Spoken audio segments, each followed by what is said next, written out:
Cheers, guys. Epyx911, welcome to the Tuesday, July 4th, 2017 edition of VR News. To my American viewers, happy 4th of July. Hopefully you guys enjoying your day.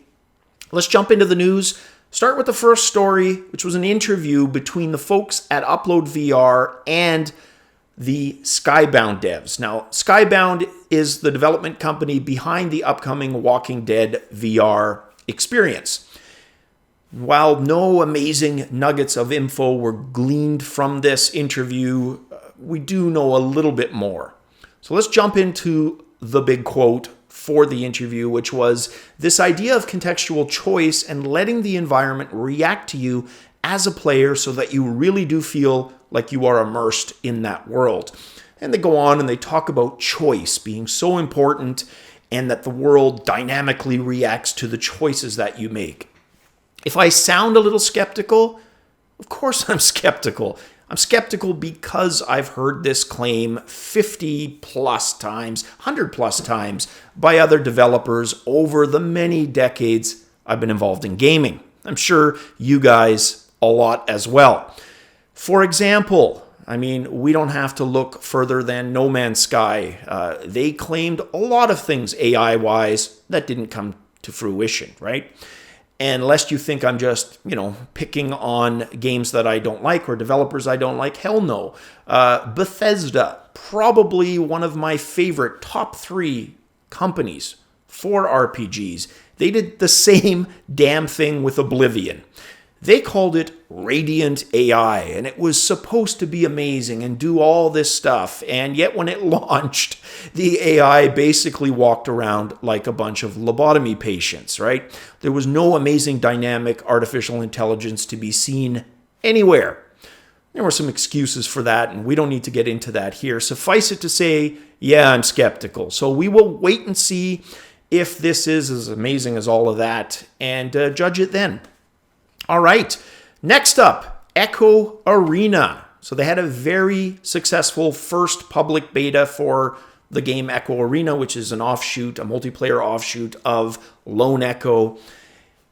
So good, in fact, their first beta that they want to do it again. So this Thursday through to and including Sunday, that's July 6th, through to and including the 10th, they are going to do exactly that, launch another open beta.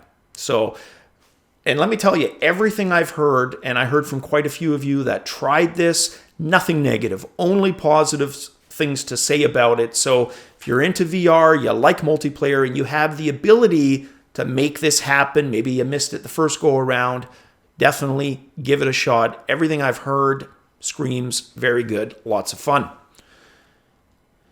Next story, Vaqso.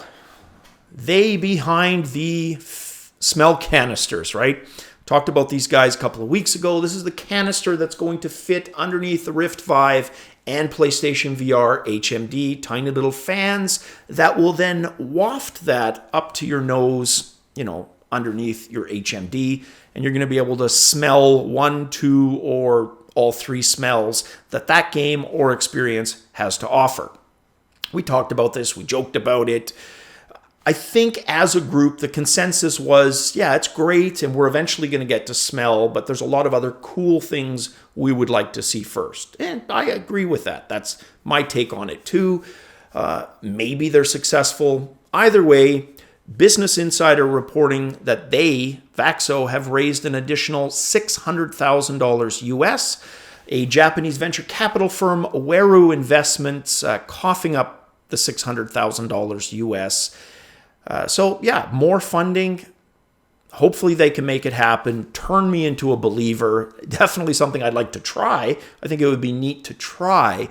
I just don't think it's a priority of VR. But I've mentioned before, that doesn't mean research should stop. And if you've got a company that has access to all kinds of seed investment money, absolutely see what you can do with it.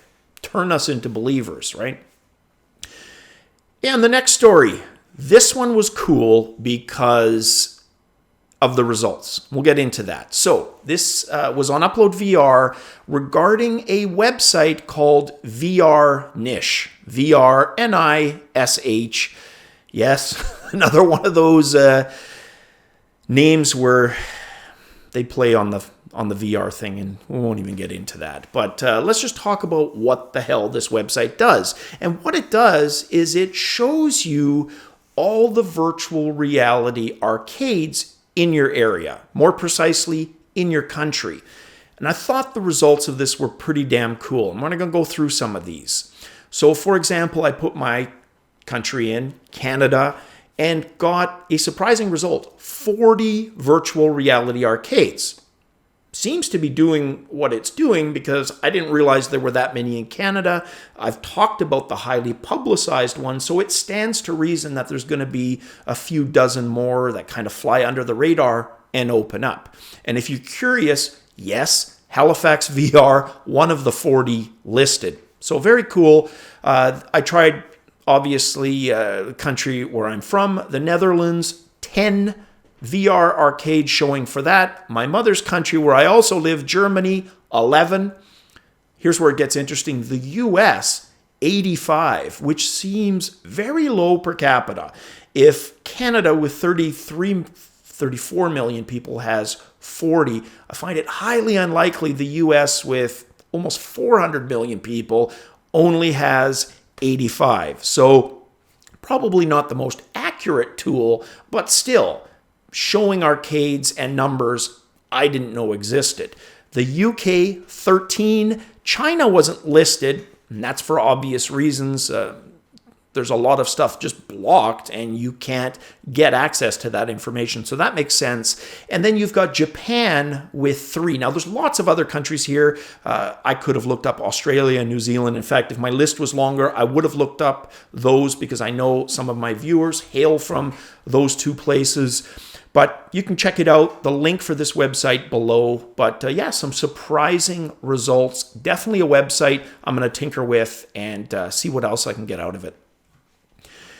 And then the next and last news story, Apple really going full bore into virtual reality. From saying they were more interested in augmented, not interested in VR, to acknowledging VR, and all the changes we've talked about, to this, which are job postings for exactly that. One job posting for a VR file format engineer, another for a VR pipeline engineer. Now, Road to VR speculating that they may be looking into virtual reality file formats.